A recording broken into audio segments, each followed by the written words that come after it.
What's going on YouTube? My name is FG3000. I'm back in the place to be and welcome to Legend of Keepers. Now this is quite a unique title where you take control of an evil dungeon boss and it's your weekly task to ward off adventurers trying to break into your dungeon and steal your goodies. Now this is going to be one of those games that once you see it played, you'll pretty much understand what's going on. So let's go ahead and jump into this video Let's Play style. Now before we begin, this is a PC title, but I'm here to give you a little bit of mobile gaming fix as well. Now today's video is brought to you by a game that needs no introduction, but I'm going to introduce it anyway, Summoner's War. This is a game that is celebrating its 7-year anniversary, folks. 110 million downloads across the Google Play Store, the Apple Store. This is a game that contains over 1,000 unique monsters, customize your own Sky Island. You got weekly in-game events, dungeons, PvP, and as you might expect, Summoner's War going as strong as ever in its 7-year anniversary. And to celebrate that 7-year anniversary, all users can get 100 7-year anniversary exclusive scrolls. There's a special coin event, a special shop event as well. So you're going to collect those coins and use those coins to buy things out of the shop. And there's also a wish dance event. So if you got some moves, show them off, ladies and gentlemen. So once again, thank you so much to Summoner's War for sponsoring this video. Happy 7-year anniversary to one of the best games that's done it. And back to the video. OFG think he's slick a little bit. So let's go ahead and begin. So we're gonna jump directly into gameplay. Right now I'm on week 19 and I can kind of choose my own adventurer here, right? So if I want to go adventurers, this is gonna be a little bit easier. If I want to take on some veterans, that's gonna be a little bit harder. For the sake of the YouTube, we going all the way in. So here are all of my employees. Like I said, this is your weekly task. So like you are a manager and these are your employees, right? So here are all my employees that I'm gonna use to try to ward off the adventurers. I also have some traps here as well. So let's go ahead and begin for the preparation phase.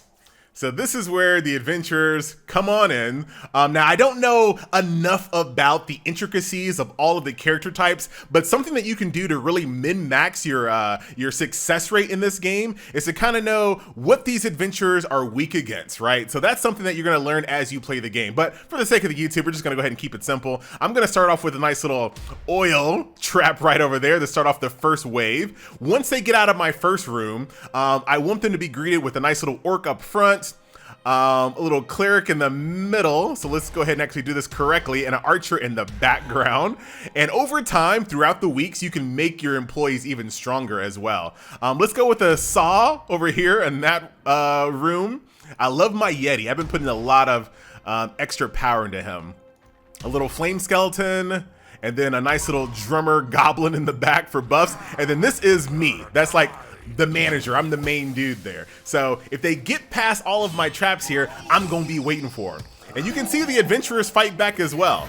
And as your monsters either win or lose, their morale goes down. And that's something that you have to manage throughout the weeks. So now it's my turn.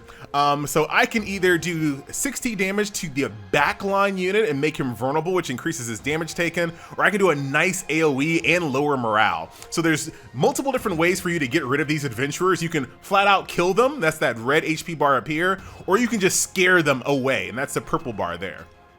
So let's go with Fire Eater. We'll do a nice AoE. I didn't notice they freaking Darkness Dungeoned me and they rearranged my my squad here. I really do like damage over time in a game like this. Like, it's always so annoying when you play an RPG and you fight a random enemy that does like a lingering effect and it just screws you over. Now you're able to do those screwing over lingering effects on them. Because even though I die, I still have a damage over time on them that's gonna ruin their chances in the other rooms as well. Oh, dude, can I get another turn out of you? Yes, we can. Let's go try to take out his backline. Another back shot there as well. Poison damage over time. We should be very, very good. And we'll start doing some damage to their tank there. So down he goes. Does not come back to life. It's over for him. We just lost a couple there. And then I guess just because our skeleton is about to die, we'll throw a little AoE volley. Once again, poison effects. Do as much DOT as I possibly can. Nice little buzzsaw to the face. Very, very nice. And then I'm gonna go with burning. I think they're not gonna be scared. So trying to intimidate them at this point, I'm gonna go with burning whip. Do a little bit of damage there to the front line. I can do an AoE, which also applies a little bit of weakness as well. We'll go for the AoE. And then Fireball, dude, to the back line. That might be, yeah, easy clap there. Yeah, you guys are not gonna make it to my boss. Ice Block, my Yeti's like my strongest dude. So, just one. I earn blood and tears, and then of course gold here. So let's take a look at what we got here. A skeleton executioner, a boar man, or a skeleton cultist. Interesting. So this is where you can kind of decide who you want to take on. And I'll go ahead and take that guy. We'll see. So here's like the motivation that I was talking about. I think I might have called it morale earlier, but as they die, they lose a little bit of motivation. But throughout the weeks, as you prepare for the next band of adventurers to try to infiltrate your dungeon, you can kind of minimize that. So here we are in week 20. So I can do one thing per week. I can spend some gold here to train my monsters. I can call this merchant to maybe buy something from them, or I can do an actual event in the office. And you can see this game does not try to take itself seriously. Like, deal with office troubles. Like, they really act like they are working like in a corporate world here. So I can spend 15 blood here. What does that get me? I don't even know what I just did there, but that's okay. Collectors, huh? So the suit and tie vampires are here to collect taxes. However, blood is more valuable than gold to them. Makes sense. They could even grant you monetary compensation in exchange for blood collection, and you would be exceptionally exempted from the taxes. So, oh wow, dude, I don't have enough blood to pay, and I don't have enough. I just gotta refuse. Alchemy, or I'll do another event. Let's see what the event is. Do you have a moment to spare to talk about your Lord and Temper? Like I said, the game does not take itself seriously at all. So I can refuse to talk to my Lord and Tormentor, I should say. That will give me 10 tiers. Once again, these are currencies. I could accept, or I could just kill them. I'm gonna refuse so I can get myself some tiers. Merchant, let's see what this merchant has. I can buy a skeleton dog or boar man for 100. I can also renew the store, but I'm not going to do any of that. I'll just skip on that. And then here we are in week 24. I didn't do much to power myself up, but you know what? We're going to figure it out. We're going to go for the veterans once again. You can see our boy over here has to take a timeout, but that's all right. That's all right. Back into the preparation phase. Let's see. Okay, once again, once you start really getting into this game and, you know, understanding the min-maxing of the whole thing, you can really plan for this a lot better than I am, clearly. I'm just kind of just using my favorite traps. This is not good because I don't really have a good front liner. So I guess we'll try to do it something like this. And there are different types of buffs as well. So there are certain artifacts that, let's say you do an all skeleton team or an all gnoll team, those are gonna give you additional benefits there as well. So it's not just like what I'm doing, setting up just my favorite monsters willy-nilly. You can actually do a little bit of, you know, strategy to the whole thing. My Yeti though, is so hard for them to get past my Yeti. And my little fire skeleton, like this is the A team. And we got a harpy in the back, and then of course, the beast. Let's see if they can actually get to my boss here. So oil to the face, okay. I'm gonna go for frontline damage there, a little bit of poison. Once again, for me, damage over time is what it's all about. Volley, poison once again. Is gonna do some pretty good damage there to our rear line. That's gonna be frontline damage, more poison. Dude, damage over time. But I don't know if it's gonna be strong enough this time. There we go, a little bit of damage. Down goes our gnoll. That was kind of our weak team anyway, so that's fine. Buzzsaw to the face. Okay, okay. Let's go for Burning Whip. Let's see if we can get this frontline tank out of the way. Now they're going against like my A team here. I'm gonna go with AoE. This is gonna give me haste as well. I can do a fire column, which would devastate their front line there. I think it's too late to do a morale damage. Didn't do anything to my, oh dude, you're done. You're absolutely done. AoE, slow as well. Down goes our harpy. Down goes the front line. Damage over time should take you, I'm hoping. So I'm gonna go ahead and focus on the back line with a nice fireball to the face. Freezing breath, that's more AoE, more slow. Dude, no one's gonna make it to my boss. Fireball to the face, ice block, and that is gonna be G to the G. So that's kind of how the game flows, right? So there you go. Killed some heroes, got some blood. Didn't scare any heroes, so I got no tears. And then, of course, some dungeons here. And then here's my boss here, my slaveholder. There's 3 different bosses in this game as well, so you don't have to pick who I have. But that comes with time. So I can increase his challenge ability, which is going to take his morale, attack to make it a little bit stronger from 40 to 50. Intimidation. I'm just going to go for just raw power, baby.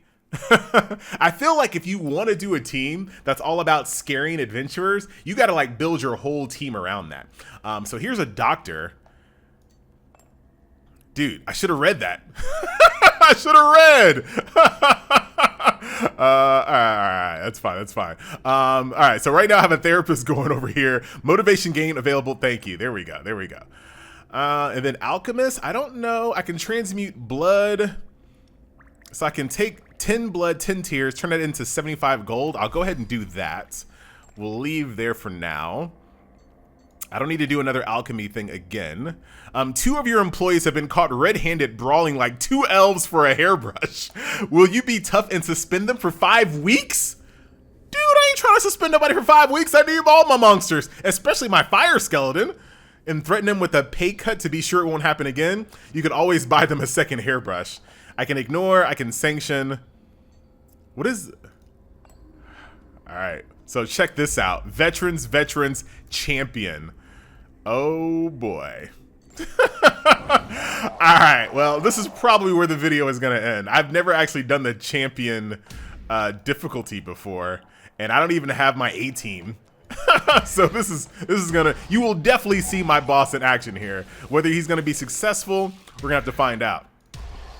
All right, saw there, and then here comes, here we go. Oh, actually, I did some chunky damage there. Did some chunkiness. Okay, okay. Dude, the music is so good. Fire damage and morale, pretty weak, dude. I'm gonna go, let's try to kill their back line. I'm gonna kind of lay off the AoEs on this one. Oh my God, dude. I don't have a plan at all, actually.